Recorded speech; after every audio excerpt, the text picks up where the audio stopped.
sudah menjadi rahasia umum bahwa Arsenal sedang berburu striker baru. Sebab, The Gunners menghadapi kekurangan penyerang tengah setelah melepas Edin Ketia pada musim panas lalu. Pada bursa transfer sebelumnya, mereka gagal merekrut striker baru. Kini, Mikel Arteta berupaya agar timnya bisa mendatangkan penyerang baru pada bursa transfer musim dingin mendatang. Menurut laporan Fichajes, Arsenal kini mengarahkan perhatian mereka ke Prancis, dengan minat pada Randal Kolo Muani dari PSG. Arteta disebut sangat tertarik menggunakan jasa Kolo Muani untuk memperkuat lini serangnya. Hal ini tidak lepas dari rekam jejak apik sang striker, dan gaya bermainnya yang dianggap sesuai dengan strategi Arteta.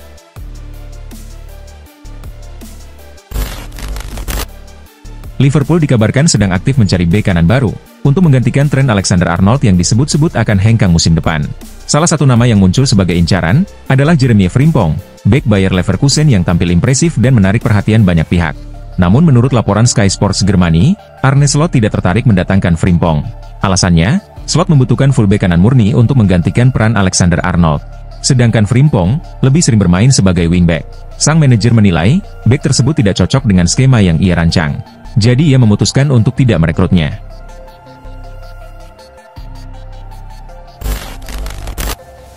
Lenioro adalah salah satu rekrutan Manchester United pada musim panas lalu. Setan Merah harus mengeluarkan biaya besar untuk memboyongnya dari Lille, klub asal Prancis. Namun, awal karir Yoro di MU tidak berjalan mulus, karena ia mengalami cedera selama pramusim, yang membuatnya absen cukup lama. Meski demikian, Carragher menyatakan kekagumannya terhadap performa Yoro bersama MU. Saya sangat antusias untuk melihat Yoro bermain, ujarnya. Carragher menilai, Yoro memiliki bakat besar sebagai bek tengah, dan yakin ia akan memiliki masa depan yang cerah bersama Setan Merah. Dia bukan seperti Rafael Varane, yang direkrut MU saat masa jayanya sudah berlalu. Masa jayanya masih ada di depan mata, tutup Carragher.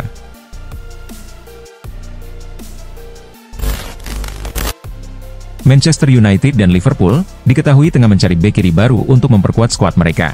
Kedua tim ini membutuhkan tambahan pemain di posisi tersebut, dan kebetulan memiliki target yang sama, yaitu Anthony Robinson.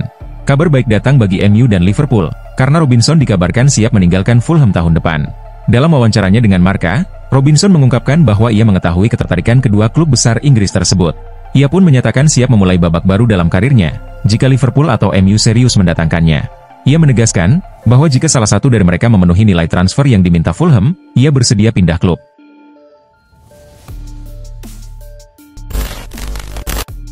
Masa depan Marcus Rashford di Old Trafford tengah menjadi sorotan. Performanya yang menurun, membuat pemain asal Inggris itu mulai tersingkir dari rencana Ruben Amorim. Bahkan, Rashford tidak masuk dalam skuad Manchester United saat menghadapi laga penting melawan Manchester City. Rumor kepindahannya semakin memanas, setelah Rashford mengungkapkan bahwa ia terbuka untuk mencari tantangan baru di luar MU. Jika harus hengkang, Rashford dikabarkan ingin bergabung dengan salah satu dari dua raksasa La Liga, Barcelona atau Real Madrid. Namun, harapan tersebut tampaknya sulit terwujud, karena performa buruknya membuat kedua klub tersebut tidak berminat untuk merekrutnya. Menurut laporan TBR Football, klub yang justru menunjukkan ketertarikan pada Rashford adalah Atletico Madrid.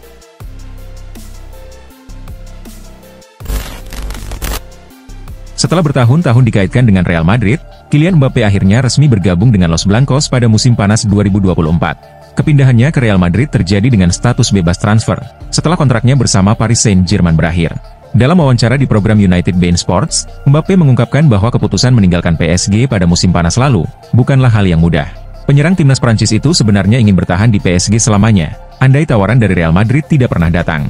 Namun ia mengakui, tidak bisa menolak kesempatan bermain untuk Real Madrid, klub yang telah menjadi impiannya sejak kecil.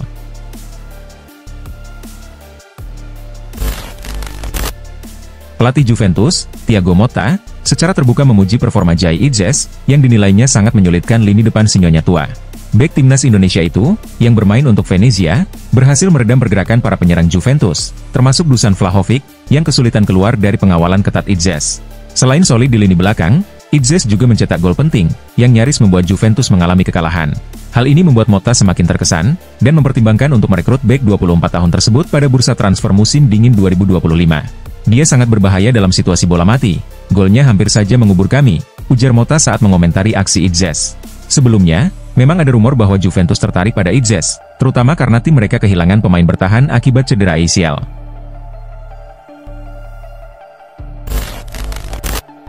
Juventus dan Dusan Vlahovic tampaknya menemui jalan buntu dalam pembicaraan terkait perpanjangan kontrak, dan klub dikabarkan siap berpisah dengan striker asal Serbia itu. Menurut laporan Calcio Mercato, Vlahovic yang saat ini menjadi pemain dengan bayaran tertinggi di Juventus dengan gaji bersih tahunan sebesar 12 juta euro, berpotensi pindah ke klub lain jika ia menolak permintaan klub untuk memangkas gajinya.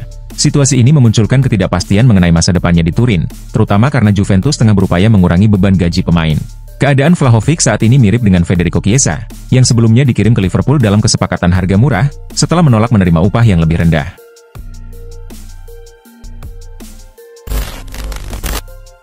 Robert Sanchez berhasil mengungguli George Petrovic pada musim lalu, dan memastikan posisinya sebagai kiper utama Chelsea, dengan Petrovic dipinjamkan ke Strasbourg selama 1 musim. Namun, Sanchez telah membuat beberapa kesalahan yang merugikan selama membela Chelsea, sehingga muncul spekulasi bahwa klub asal London Barat tersebut sedang mencari kiper baru. Menurut laporan Bild, Dortmund akan kesulitan mempertahankan Gregor Kobel pada musim panas mendatang, jika mereka gagal lolos ke Liga Champions. Sementara Chelsea telah menunjukkan minat untuk merekrut kiper asal Swiss itu. Laporan itu juga menyebutkan bahwa Chelsea siap mengeluarkan dana antara 70 hingga 80 juta euro untuk memboyong pemain berusia 27 tahun itu dari Jerman.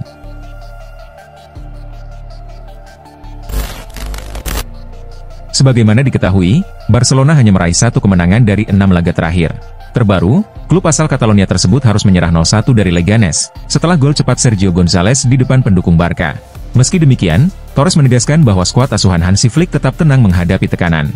"Kami adalah orang-orang yang siap menghadapi tekanan," ujar Torres. "Kami juga terbiasa dengan kenyataan, bahwa jika hasilnya tidak sesuai harapan, akan ada sedikit kegelisahan. Namun, kami tetap sangat tenang dan percaya diri," lanjutnya. "Musim adalah seperti maraton, sebuah perlombaan jarak jauh. Dalam perjalanan itu, mungkin ada saat-saat di mana kami tidak berada dalam performa terbaik. Tetapi kami harus tetap tenang, karena kualitas kami tetap sama, baik saat berada dalam dinamika yang sangat positif," tegasnya. Performa gemilang Tiani Reijnders bersama AC Milan musim ini telah menarik perhatian sejumlah klub besar. Barcelona, Arsenal, Tottenham Hotspur, Chelsea, hingga Manchester City dikabarkan tertarik pada gelandang berdarah Maluku tersebut. Meski tengah diisukan akan pindah, Reijnders sebenarnya sudah menandatangani perpanjangan kontrak dengan Milan hingga 2029. Namun, rencana perpanjangan kontrak itu tak menghentikan spekulasi transfer dirinya.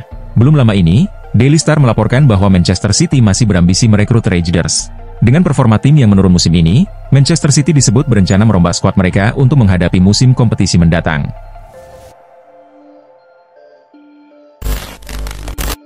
Paulo Fonseca kembali dikabarkan berada di ujung tanduk, setelah Milanisti merasa kecewa akibat hasil imbang AC Milan melawan Genoa pada pekan lalu di Liga Italia. Laga tersebut seharusnya menjadi momen spesial, karena bertepatan dengan peringatan ulang tahun ke-125 Milan.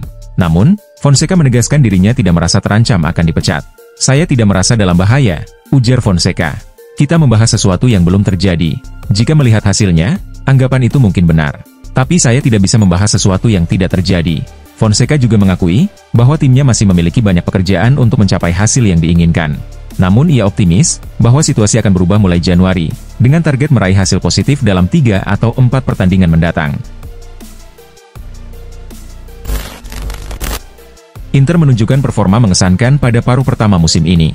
Di Serie A, La Beneamata saat ini berada di peringkat ketiga klasemen, namun memiliki 1 pertandingan lebih banyak dibandingkan Atalanta dan Napoli yang berada di atas mereka. Jika mampu memanfaatkan laga tambahan tersebut dengan kemenangan, Inter bisa naik ke puncak klasemen. Di Liga Champions, Inter juga hampir dipastikan lolos ke babak 16 besar tanpa harus melalui playoff. Menanggapi penampilan Inter Milan sejauh ini, Giuseppe Marotta menyebut timnya telah memiliki skuad yang cukup kompetitif untuk bersaing merebut gelar di semua ajang. Oleh karena itu, ia mengisyaratkan bahwa Inter tidak akan melakukan perubahan besar pada bursa transfer Januari, kecuali jika ada pemain yang ingin meninggalkan tim.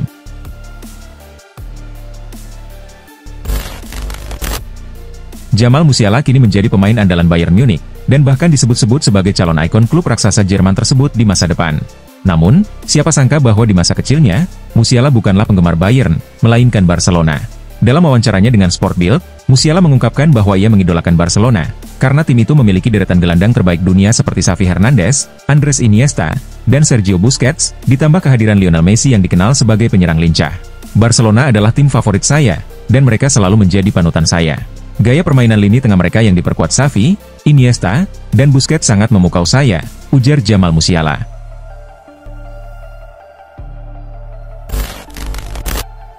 Harry Kane mengalami cedera otot saat Bayern Munich bermain imbang melawan Borussia Dortmund bulan lalu. Akibat cedera tersebut, Kane telah absen dalam 4 pertandingan terakhir di Rotten. Kehilangan Kane jelas berdampak pada performa lini depan Bayern, yang tercermin dari 2 kekalahan yang mereka derita selama absennya sang striker. Hal ini tidak mengherankan, mengingat Kane adalah pencetak gol utama Bayern. Pelatih Bayern, Vincent Kompany, mengakui bahwa sulit menemukan pemain yang mampu menggantikan peran Kane. Namun, kini ia bisa sedikit lega, karena kondisi Kane dilaporkan sudah membaik.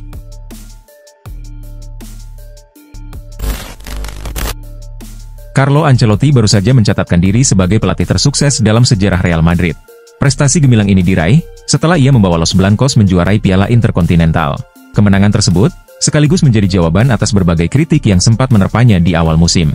Pada saat itu, mantan pemain Madrid, Predrag Mijatovic, sempat mengkritik performa Kylian Mbappe dan tim yang dinilai kurang maksimal akibat kegagalan Ancelotti dalam mengelola ruang ganti. Namun, setelah keberhasilan meraih gelar Piala Interkontinental, Mijatovic ini justru memberikan pujian kepada Ancelotti. Pertama-tama, saya ingin mengucapkan selamat kepadanya. Ini adalah pencapaian luar biasa, ujar Mijatovic. Ia menambahkan, meskipun akan ada pelatih yang lebih muda dan modern, kualitas seperti yang dimiliki Ancelotti sangat sulit ditemukan.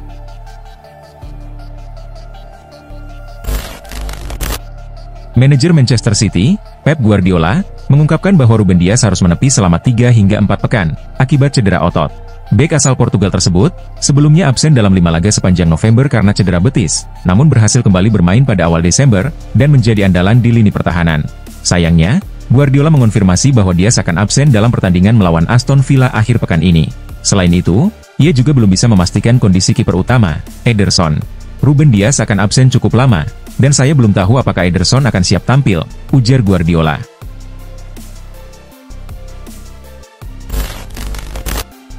AC Milan bertandang ke markas Verona di Stadion Marcantonio Bentegodi dalam lanjutan Liga Italia.